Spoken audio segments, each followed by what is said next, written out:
ونعوذ بالله من شرور أنفسنا ومن سيئات أعمالنا. من يهده الله فلا مضل له ومن يضلل فلا هادي له. ونشهد أن لا إله إلا الله وحده لا شريك له. ونشهد أن سيدنا وحبيبنا ومولانا محمدا عبده ورسوله الذي أرسله بالحق بشيرا ونذيرا وداعيا إلى الله بإذنه وسراجا وقمرا منيرا.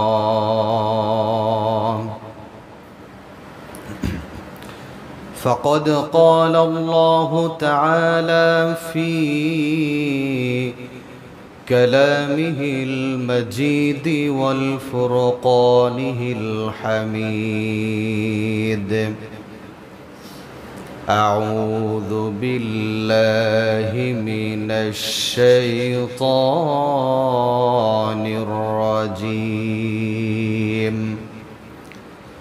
بسم الله الرحمن الرحيم. يا أيها الذين آمنوا لا تقدموا بين يدي الله ورسوله واتقوا الله إن الله سميع عليم. وقال رسول الله صلى الله عليه وسلم: من ذكرت عنده فلم يصل علي فمات فدخل النار، أو كما قال عليه الصلاة والسلام. صدق الله العظيم وصدق رسوله النبي الكريم، ونحن على ذلك لمن الشاهدين والشاكرين. قالوا سبحانك لا علم لنا إلا ما علمتنا إنك أنت العليم الحكيم.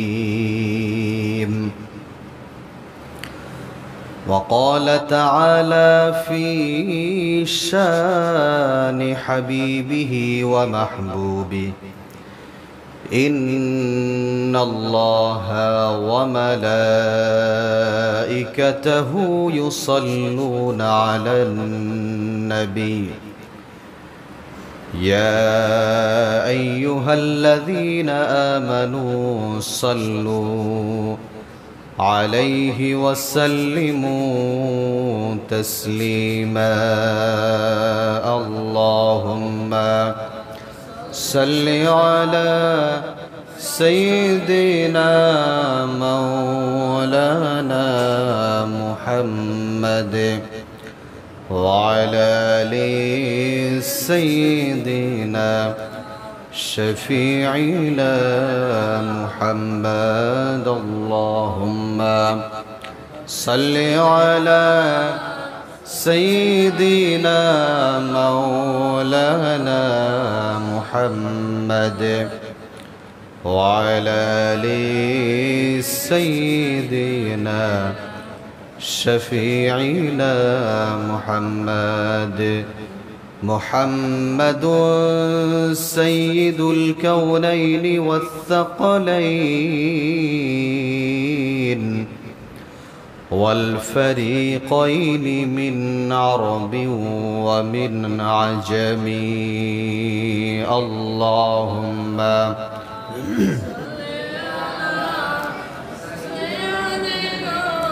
مولانا محمد وعلى آل سيدنا شفيعنا محمد بلغ العلا بكماله كشف الدجى بجماله حسنت جميع خصاله صلوا عليه وآله الحمد لله معزز محترم মুসল্লি নিজাম মহান আল্লাহ সুবহানাহু ওয়া তাআলার দরবারে লাখ কোটি শুকরিয়া আদায় করি যিনি আমাদেরকে অত্যন্ত ভালোবেসে মহব্বত করে পবিত্র সালাতুল জুমআতে জুমার সালাত আদায়ের উদ্দেশ্যে মসজিদে সকলের আগে ভাগে আসার বসার তৌফিক দান করলেন। এই জন্য সেই মহান মনিবের দরবারে তার এই শিখানো ভাষায় কালিমাতুশ শুকরিয়া আদায় করি, সকলেই পড়ি আলহামদুলিল্লাহ। দুরূদ ও সালাম পেশ করি সর্বকালের সর্বযুগের সর্বশ্রেষ্ঠ মহামানব রহমাতুল লিল আলামিন সাইয়্যিদুল মুরসালিন খাতামুন নবিয়্যিন মুহাম্মদ আরবি বিশ্বনবী জনাবে মুহাম্মদুর রাসূলুল্লাহ সাল্লাল্লাহু আলাইহি ওয়াসাল্লাম। আরো একবার কৃতজ্ঞতা জ্ঞাপন করি যে মহান আল্লাহ সুবহানাহু ওয়া তাআলা রবিউল আউয়াল মাসের তৃতীয় জুমায় প্রচণ্ড গরমের ভিতরে আল্লাহ তাআলা আমাদেরকে সুস্থতার সাথে নেক হায়াতের সাথে মসজিদের ভিতরে সকলের আগে ভাগে আসার বসার তৌফিক দান করেছেন। এই জন্য আরো একবার কৃতজ্ঞতা জ্ঞাপন করি, সকলেই পড়ি আলহামদুলিল্লাহ।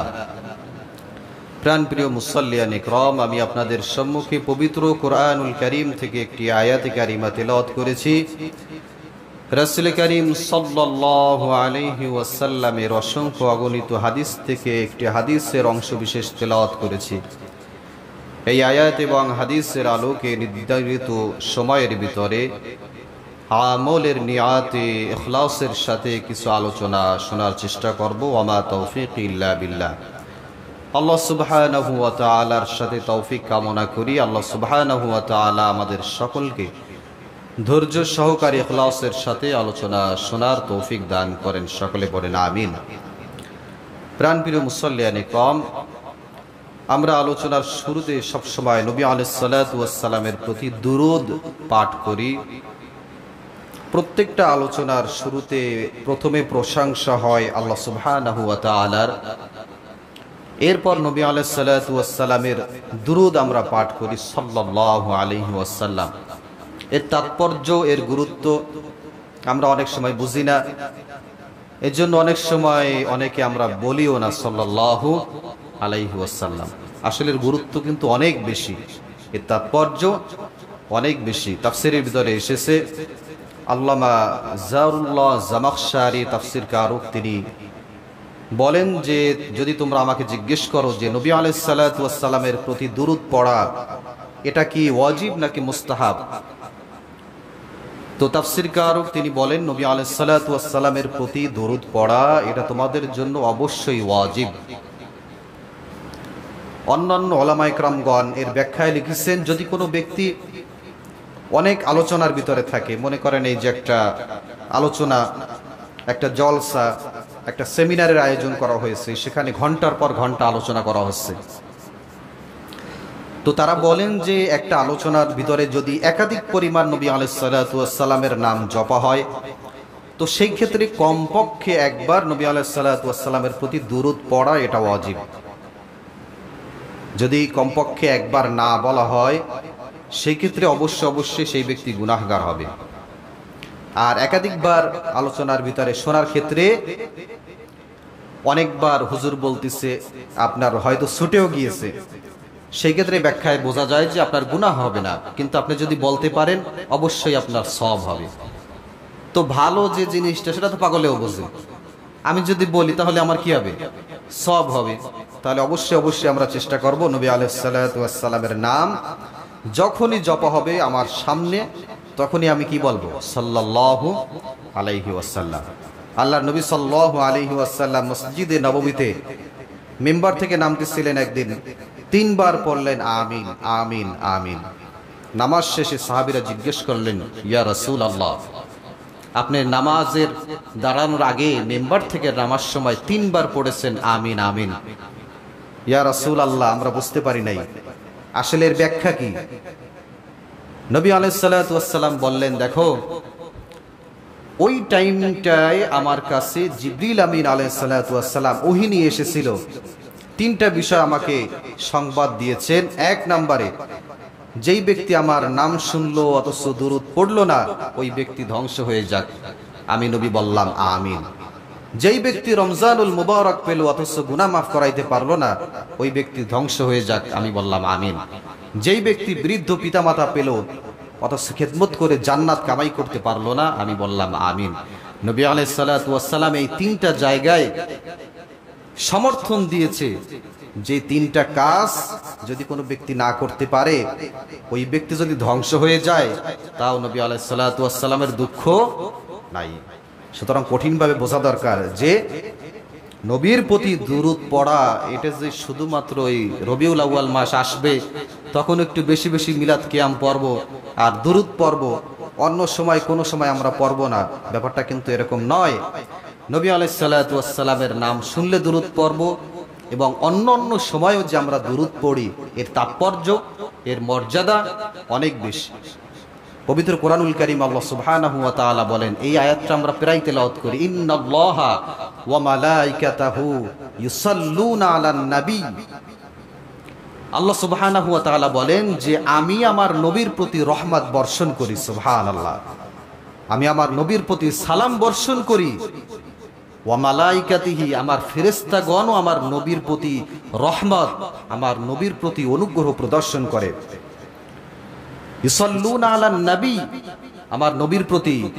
ইয়া আইয়ুহাল্লাযীনা আমানু, হে ঈমানদারগণ তোমরাও আমার নবীর প্রতি সালাম প্রদর্শন করো, সালাত প্রেরণ করো, তার জন্য দোয়া করো। সুবহানাল্লাহ। আল্লাহ সুবহানাহু ওয়া তাআলা কি চমৎকার ভাবে উপমা দিয়েছেন, তিনি তার স্তর রেখেছেন যে আমি নিজে স্বয়ং নবীর প্রতি সালাম প্রেরণ করি।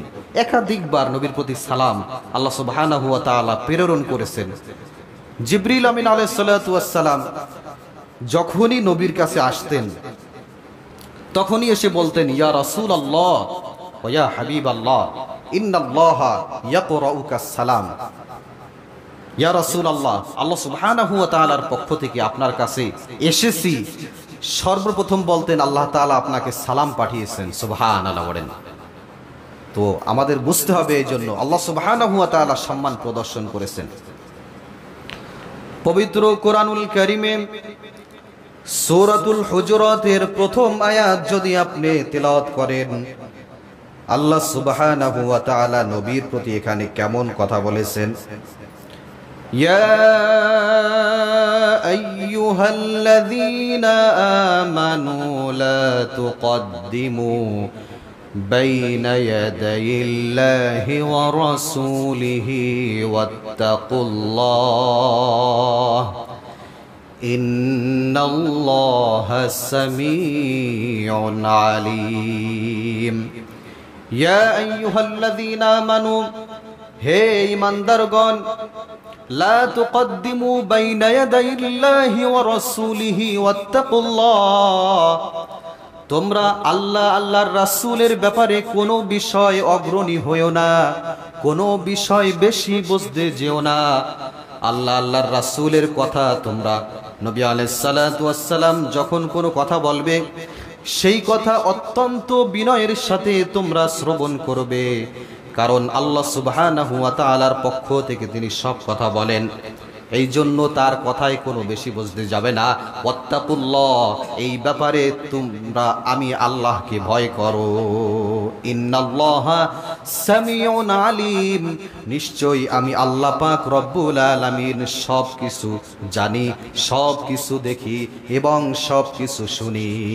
সুবহানাল্লাহ, যে আমি সব জানি, সব কিছু দেখি, আসলে তোমরা কতটুকু তাকে সম্মান প্রদর্শন করতেছো এটা কিন্তু আমি জানি, এটা কিন্তু আমি দেখি। নবী আলাইহিস সালাতু ওয়াস সালামের প্রতি বিন্দু মাত্র সামান্য পরিমাণে যদি কোনো ব্যক্তি সম্মান প্রদর্শন করতে ব্যর্থ হয়, আল্লাহ সুবহানাহু ওয়া তাআলা সূরা হুজুরাতের পরবর্তী আয়াতের ভিতরে জানিয়ে দিয়েছেন, ইয়া আইয়ুহাল্লাযীনা আমানু লা তারফাউ আসওয়াতাকুম ফাওকা সাওতিন নবী। আল্লাহ সুবহানাহু ওয়া তাআলা এখানে খুব চমৎকার ভাবে উপমা দিয়েছেন যে তোমরা যখন তোমাদের নিজেদের ভিতরে কথা বলো, তখন একজন আরেকজনের প্রতি চড়াও হও, জোরে কথা বলো, একজন আরেকজনের সঙ্গে জোরে লাউডলি কথা বলো। যখন নবী আলাইহিস সালাতু ওয়াস সালামের সামনে যখন তোমরা কথা বলবে, তখন অত্যন্ত বিনয়ের সাথে কথা বলবে। যদি তোমরা এটা প্রদর্শন না করতে পারো, ইয়া আইয়ুহাল্লাযীনা আমানু লা তারফাউ আমালাকুম ওয়া আনতুম লা তাশউরুন, তোমাদের আমলগুলো আমি আল্লাহ পাক রব্বুল আলামিন কখন যে বরবাদ করে দেব তোমরা কখনোই সেটা টের পাবে না। তোমাদের আমলগুলো বরবাদ হয়ে যেতে পারে। আমার নবীর সামনে, নবীর শানে কোনোভাবে যদি সামান্য পরিমাণেও যদি সম্মান প্রদর্শন করা এটা মিস হয়ে যায়, বেয়াদবি হয়ে যায়, তোমাদের আমল আমি কখন বরবাদ করে দেব তোমরা টেরও পাবে না। এই আয়াতে কারিমা যখন নাজিল হয়ে গেল, সাহাবীদের ভিতর একটা আতঙ্ক, একটা ভয় যে কখন আমাদের আমল জানি বরবাদ হয়ে যায়। যদি নবী আলাইহিস সালাতু ওয়াস সালামের প্রতি সম্মান প্রদর্শন এটা আমাদের কম হয়ে যায়, তাহলে কি হয়ে যেতে পারে। একজন সাহাবী সাবিত ইবনে কায়েস রাদিয়াল্লাহু তাআলা তিনি একটু কানে কম শুনতেন। নবী আলাইহিস সালাতু ওয়াস সালামের কাছ থেকে একটু এড়িয়ে যাওয়ার চেষ্টা করলেন, একটু দূরে দূরে থাকতেন। নবী আলাইহিস সালাতু ওয়াস সালামের কাছ থেকে একটু দূরে দূরে থাকতেন। যেই আয়াত নাজিল হয়ে গেল, আমি তো কানে কম শুনি, তো নবীর সামনে আমার বেয়াদবি হয়ে যেতে পারে। আমি নবী একটা কথা বলল, আমি শুনলাম না, আবার জিজ্ঞেস করলাম, তাহলে নবীজির কষ্ট হবে, আবার ডাবল তার আমাকে বলতে হবে। তো এই জন্য এই ব্যক্তি একটু এড়িয়ে চলার চেষ্টা করলো। আল্লাহর নবী সাল্লাল্লাহু আলাইহি ওয়াসাল্লাম এই ব্যক্তির কাছে গেলেন, ব্যক্তিকে ডাক দিয়ে বললেন যে তোমাকে অনেক দিন ধরে আমার কাছাকাছি পাচ্ছি না, আমার মনে হচ্ছে তুমি আমাকে একটু এড়িয়ে চলতেছো। তো সাবিত ইবনে কায়েস রাদিয়াল্লাহু তাআলা তিনি বললেন, ইয়া রাসূলুল্লাহ, আমার ভিতর তো একটু সমস্যা আছে, আমি একটু কানে কম শুনি, তো আমি যদি আপনার সাথে কথা বলতে যে কোনোভাবে বেয়াদবি হয়ে যায়, আমি তো ভয় পাচ্ছি আমার আমল যদি বরবাদ হয়ে যায়। আল্লাহর নবী সাল্লাল্লাহু আলাইহি ওয়াসাল্লাম এই সাহাবীকে বললেন, তোমার ভিতরে সম্মান প্রদর্শন করার ইচ্ছা 100% আছে, তোমার ভিতরে কোনো কমতি নাই। যেহেতু তোমার এই সমস্যার কারণে যদি দুই এক জায়গায় ভুল ভ্রান্তি হয়ে যায়, আল্লাহ পাক রব্বুল আলামিন এজন্য তোমাকে কোনো গুনাহ দিবে না। সুবহানাল্লাহ। আল্লাহ পাক রব্বুল আলামিন তোমার আমলও বরবাদ করবেন না।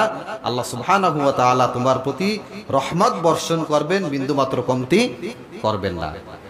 তো এই আয়াত নাজিল হয়ে যাওয়ার পর অন্যান্য সাহাবীদের ভিতর তাদের প্রতিক্রিয়াটা কেমন ছিল? হযরতে ওমর রাদিয়াল্লাহু তাআলা আনহু এবং আবু বকর রাদিয়াল্লাহু তাআলা আনহু, তাদের দুইজনের ব্যাপারে হাদিসের ভিতরে আসছে। এই দুইজন অত্যন্ত বিনয়ের সাথে নবী আলাইহিস সালাতু ওয়াস সালামের সামনে কথা বলতেন। তাফসীরের ব্যাখ্যায় এসেছে এই দুইজন এত নিম্ন স্বরে, এত আস্তে কথা বলতেন, নবী আলাইহিস সালাতু ওয়াস সালাম মাঝে মাঝে জিজ্ঞেস করতেন যে ওমর, হে আবু বকর, আমি তো তোমাদের কথা ক্লিয়ার শুনতে পাচ্ছি না, আবার একটু বলো। সুবহানাল্লাহ। মানে তাদের ভক্তির জায়গা থেকে কিন্তু তারা কথা বলতো, মানে আস্তে আস্তে কথা বলতেন, বিনয়ের সাথে কথা বলতেন। অনেক সময় এমন হতো নবী আলাইহিস সালাতু ওয়াস সালাম বলতেন যে আবার একটু কথা বলো। সুবহানাল্লাহ। এই সম্মান প্রদর্শন তারা করেছেন, আর আমরাও সেইভাবে নবী আলাইহিস সালাতু ওয়াস সালামের প্রতি পরিপূর্ণ সম্মান প্রদর্শন যেন আমরা করতে পারি। আল্লাহ সুবহানাহু ওয়া তাআলা আমাদের সকলকে সেই তৌফিক দান করুক। সকলে পড়েন আমিন। প্রাণপ্রিয় মুসল্লিয়ান ইকরাম, আমার পেয়ারা নবী কেমন ছিলেন? অন্যান্য নবী আমার পেয়ারা নবীর ভিতর অনেক পার্থক্য আছে, অনেক হাদিস আছে। হযরত মূসা আলাইহিস সালাতু ওয়াস সালাম তিনি কেমন পয়গম্বর ছিলেন? অত্যন্ত রাগী পয়গম্বর ছিলেন, আমরা সকলেই জানি। তিনি যখন রাগ হতেন তার টুপি উড়ে চলে যেত, তিনি যখন রাগ হতেন তার পশমগুলো দাঁড়িয়ে যেত।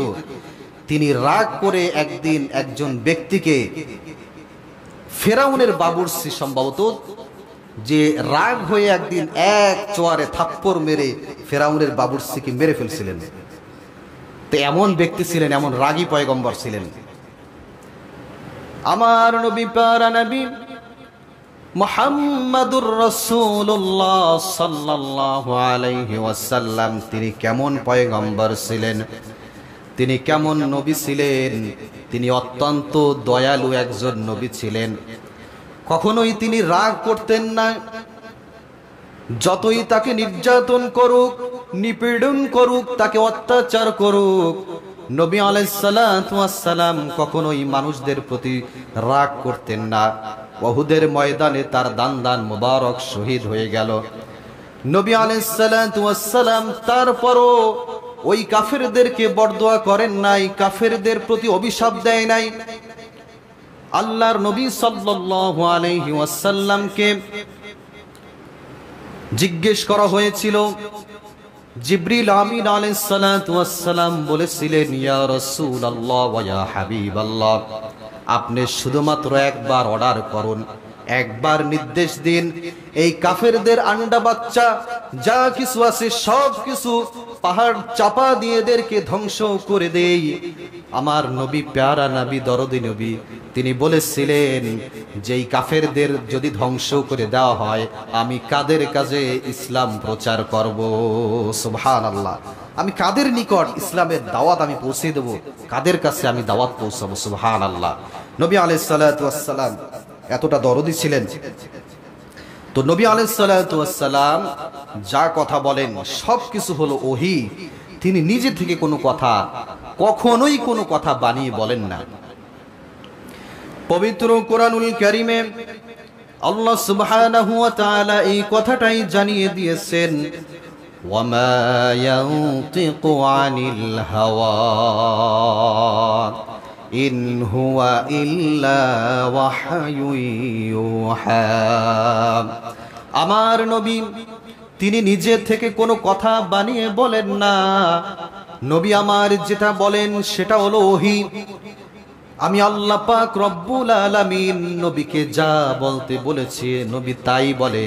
তিনি কখনোই নিজে থেকে কোনো কথা বানিয়ে বলেন না। কাফেররা একবার ধোঁকা দিতে শুরু করলো, নবী সব কথা নিজে থেকে বলে। যদি সব কথা নিজে থেকে বলে, তিনি তো একজন মানুষ। আমরা তো দেখি মানুষ যখন অসুস্থ থাকে তখন ভুল কথা তার মুখ থেকে অনেক সময় বের হয়ে যায়। মানুষ যখন অসুস্থ থাকে তখন তার নামাজও ঠিকমতো হয় না, 2 রাকাতের জায়গায় 4 রাকাত পড়ে। মানুষের যখন অসুস্থ থাকে, মেন্টালি প্রবলেম থাকে, তখন দেখা যাচ্ছে যেই কথা যেই ব্যক্তিকে বলা দরকার না অনেক সময় সেই কথা বলে ফেলে। তো নবী আলাইহিস সালাতু ওয়াস সালামের সব কথাই তাহলে আমরা কিভাবে মানি? দেখেন কিভাবে ধোঁকা দিতে শুরু করলো কাফেররা, তাহলে কিভাবে আমরা তার কথা মানি? আল্লাহর নবী সাল্লাল্লাহু আলাইহি ওয়াসাল্লাম বলেন, আমি সুস্থ থাকি অসুস্থ থাকি, আমি যত বড় সমস্যার ভিতরে থাকি না কেন, আল্লাহ সুবহানাহু ওয়া তাআলার পক্ষ থেকে আমার জবান মুবারক থেকে যা কথা বের হয় সব কথাগুলো 100% কারেক্ট। সুবহানাল্লাহ। সব কথাগুলো সঠিক বের হয় আমার জবান মুবারক থেকে। কখনোই রং কথা আমি নবী আলাইহিস সালাতু ওয়াস সালাম বের করি না। আরো একবার ধোঁকা দিতে শুরু করছিল কাফেররা। একবার নবী আলাইহিস সালাতু ওয়াস সালামকে ভ্রান্ত প্রতারক বলে দাবি করার জন্য ইহুদিদের কাছে চলে গেছে। যে বলতেছে যে নবী সে নবুয়ত দাবি করে, তিনি নবী বলে, তিনি যা বলে সবকিছু সঠিক বলে, তাকে ভ্রান্ত কিভাবে প্রমাণ করা যায়? তা ইহুদিরা বলল যে নবী আলাইহিস সালাতু ওয়াস সালামের কাছে যাও, যে 3টা প্রশ্ন করবা, যদি প্রশ্নের জবাব দিতে পারে তাহলে ধরে নিও সে নিঃসন্দেহে নবী, তার সব কথা তোমরা মেনে নিতে পারো। আর যদি এই 3টা প্রশ্নের জবাব না দিতে পারে তাহলে তিনি নবী না। এই কথাগুলো এসে বলল নবী আলাইহিস সালাতু ওয়াস সালামের কাছে। কাফেররা এসে বলল যে 3টা প্রশ্নের জবাব তুমি নবী যদি দিতে পারো তাহলে আমরা এখনই তোমাদের সামনে কালেমা পড়ে মুসলমান হয়ে যাব। তো নবী আলাইহিস সালাতু ওয়াস সালাম তো খুব খুশি যে কাফেররা যদি মুসলমান হয়ে যায় এটা তো আমার জন্য অনেক বড় পাওয়া, এদের জন্য জাহান্নামের আগুন হারাম হয়ে যাবে। বলো বলো কি প্রশ্ন তোমাদের? কাফেররা বলল, 1 নম্বরে মান হুয়া আসহাবুল কাহাফ, আসহাবে কাহাফ কারা ছিল, তাদের কি হয়েছিল? 2 নম্বরে মান হুয়া যুলকারনাইন, যুলকারনাইনের বাদশা যিনি, তিনি কে ছিলেন?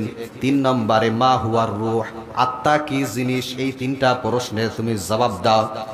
নবী আলাইহিস সালাতু ওয়াস সালাম সঙ্গে সঙ্গে কিছু না ভেবে বলে দিল, আগামীকাল তোমাদের প্রশ্নের জবাব দিব। নবী আলাইহিস সালাতু ওয়াস সালাম বললেন আগামীকাল জবাব দিব। আগামীকাল কাফেরদের সামনে নবী আলাইহিস সালাতু ওয়াস সালাম যখন এলেন, কাফেররা বললেন কই তোমার প্রশ্ন উত্তর কই? নবী আলাইহিস সালাতু ওয়াস সালামের কাছে কোনো ওহী আসে নাই, নিজে থেকে কোনো কথা নবী বলেন? নবী কোনো কথা নিজে থেকে বানিয়ে বলেন না, ওহী আসে নাই, এখন কি বলবেন? নবী আলাইহিস সালাতু ওয়াস সালামের কাছে এইভাবে পরের দিন আবার কাফেররা আসলো, কই তোমার প্রশ্নের উত্তর কই? নবী আলাইহিস সালাতু ওয়াস সালাম তখনও প্রশ্নের উত্তর পায় নাই, ওহী তার কাছে আসে নাই। এভাবে 1 দিন 2 দিন তাফসীরের কিতাবের বিষয়ে এসেছে যে প্রায় 15 দিন পর্যন্ত ওহী বন্ধ ছিল। কেন বন্ধ ছিল? আল্লাহ সুবহানাহু ওয়া তাআলা সূরাতুল কাহফের ভিতরে আয়াত নাজিল করে জানিয়ে দিলেন, ওয়ালা তাকুলান্না লিশাইইন ইন্নী ফাইলুন যালিকা গাদা ইল্লা আইয়াশা আল্লাহ। হে নবী, আপনি ভবিষ্যতের কোনো কথা ইনশাআল্লাহ ব্যতি রেখে কোনো কথা বলবেন না। ভবিষ্যতের কোনো কথা বললে অবশ্যই অবশ্যই আপনি ইনশাআল্লাহ বলবেন। নবী আলাইহিস সালাতু ওয়াস সালামের মাধ্যমে গোটা দুনিয়ার মানুষদেরকে আমাদেরকে শিখানোর জন্য আল্লাহ সুবহানাহু ওয়া তাআলা 15 দিন পর্যন্ত ওহী বন্ধ রেখেছিলেন যে ইনশাআল্লাহ ভবিষ্যতের কথার ক্ষেত্রে অবশ্যই বলতে হবে। এরপরে আয়াত নাজিল হয়ে গেল, এই 3টা প্রশ্নের উত্তর নাজিল হয়ে গেল। নবী আলাইহিস সালাতু ওয়াস সালাম কাফেরদের খুঁজে খুঁজে এসে বলল, কার কার প্রশ্নের উত্তর লাগবে আসো। আয়াত অবতীর্ণ হয়ে গেল। নবী আলাইহিস সালাতু ওয়াস সালাম আল্লাহর পক্ষ থেকে ওহী পেলেন। স্বয়ং আল্লাহ সুবহানাহু ওয়া তাআলা যা বলেছেন সব কিছু নবী আলাইহিস সালাতু ওয়াস সালাম কাফেরদেরকে জানিয়ে দিলেন। মান হুয়া আসহাবুল কাহাফ, আসহাবে কাহাফের ব্যাপারে সূরা কাহাফের ভিতরে এসেছে, আম হাসিবতা আন্না আসহাবাল কাহফি ওয়ার রাকিম কানু মিন আয়াতিনা আজাবা। আসহাবে কাহাফ হলো 7 জন যুবক, যেই যুবক আল্লাহর ভয়ে 309 বছর পর্যন্ত গুহার ভিতরে ছিল এবং আল্লাহ পাক রব্বুল আলামিন সেখান থেকে তাদেরকে রক্ষা করেছিলেন। সুবহানাল্লাহ। 2 নম্বরে ছিল মান হুয়া যুলকারনাইন। আল্লাহ সুবহানাহু ওয়া তাআলা বলেন, ইয়াসআলুনাকা আন যিল করনাইনি কুল সাআতুলু আলাইকুম মিনহু যিকরা। যুলকারনাইন এমন একজন বাদশা ছিল, যেই বাদশা পুরা দুনিয়া শাসন করেছিল, যার শাসনের ভিতরে বিন্দু মাত্র কমতি ছিল না। সুবহানাল্লাহ। মান হুয়ার রূহ, মা হুয়ার রূহ, রূহ কি জিনিস ছিল আল্লাহ সুবহানাহু ওয়া তাআলা জানিয়ে দিলেন, ইয়াসআলুনাকা আনির রূহ কুলির রূহু মিন আমরি রাব্বি ওয়া মা উতিতুম মিনাল ইলমি ইল্লা কলিলা। রূহ এমন জিনিস যেটা আল্লাহর হুকুমে মানব দেহে প্রবেশ করে, আল্লাহর হুকুমে আবার বের হয়ে যায়, এটা কেউ দেখতে পায়? রূহ এমন একটা জিনিস যেটা আল্লাহর হুকুমে, যেমন সাইয়েদনা আদম আলাইহিস সালাতু ওয়াস সালাম যখন তাকে সৃষ্টি করা হলো, তাকে আল্লাহর হুকুমে একটা ফুৎকার দিল, রূহ ভিতরে চলে আসলো, সঙ্গে সঙ্গে সে চলাফেরা করার মতো শক্তি পেল, কথা বলার মতো শক্তি পেল। এই যে একটা অলৌকিকত্ব, এটা কার হুকুমে? আল্লাহ সুবহানাহু ওয়া তাআলার হুকুমে। এই রূহ নিয়ে অনেক কথা আছে। কাফেররা এই রূহকে গবেষণা করতে চেয়েছিল, একজন মানুষকে গ্লাসের ভিতরে আটকিয়ে তারপরে গবেষণা করে রূহটা আসলে কোথায় যায়, আমরা এটাকে দেখে ছাড়বো এটা আসলে কি জিনিসটা। তাই গ্লাসের ভিতরে যখন এই ব্যক্তিকে আটকালো, ওই ব্যক্তি মুমূর্ষু ব্যক্তি মারা যাবে এরকম, মানে বিভিন্ন সিস্টেমে, অন্য কোনো বাহিরে কোনো যেতে পারবে না, কোনো বিন্দু মাত্র একটা ইয়ার বাহিরে যেতে পারবে না, কোনো বাতাস বাহিরে বের হওয়ার কোনো সুযোগ নাই। তো এই ব্যক্তির মাধ্যমেও রূহের কোনো অস্তিত্ব খুঁজে পায় নাই, ওই ব্যক্তি মারা গেছে, বাস শেষ। তার ভিতর থেকে যে আত্মা, চলাফেরা, কথা বলা যে ক্ষমতা ওই ব্যক্তির ভিতরে নাই, রূহের কোনো অস্তিত্ব তারা খুঁজে পায় নাই। তো বিজ্ঞান অনেক গবেষণা করার পরও সে রূহের অস্তিত্ব কিন্তু তারা খুঁজে পায় নাই। স্বয়ং কে দিয়েছেন? আল্লাহ সুবহানাহু ওয়া তাআলা দিয়েছেন। আমরা অনেক ভ্রান্ত অনেক কথা দেখি যে মৃত্যু হবে না, মানুষকে বাঁচিয়ে দেব মৃত্যুর পরে। আবার মৃত্যুর পরে জীবন্ত করতে পারতেন একজন, ঈসা রূহুল্লাহ, হযরত ঈসা আলাইহিস সালাতু ওয়াস সালাম। তিনি কবরের কাছে যেয়ে বলতেন, বান্দা তুমি দাঁড়িয়ে যাও আল্লাহর হুকুমে। সঙ্গে সঙ্গে কবর থেকে দাঁড়িয়ে যেতেন, সঙ্গে সঙ্গে সালাম দিতেন। এই নবী যখন দুনিয়া থেকে চলে গেলেন, ঈসা আলাইহিস সালাম যান নাই, আল্লাহর হুকুমে আল্লাহ তাআলা উপরে উঠে নিয়েছেন। তো তিনি চলে গেছেন। এখন আর দুনিয়ায় কোনো ব্যক্তি, কোনো মানুষ আর বলে যে মৃত্যুবরণ করছে, রূহ চলে গেছে, বলবে কাছে যে তুমি জিন্দা হয়ে যাও, এই কথা জীবনে বিশ্বাস করা সম্ভব না। প্রাণপ্রিয় মুসাল্লিয়ান ইকরাম, আমরা নবী আলাইহিস সালাতু ওয়াস সালামের জীবনী, হাদিস, তার প্রতি সম্মান প্রদর্শন করা, যেই বিষয়গুলো আমরা আলোচনা শুনলাম, আল্লাহ সুবহানাহু ওয়া তাআলা আমাদের জীবনের ভিতরে বাস্তবায়ন করার তৌফিক দান করুক।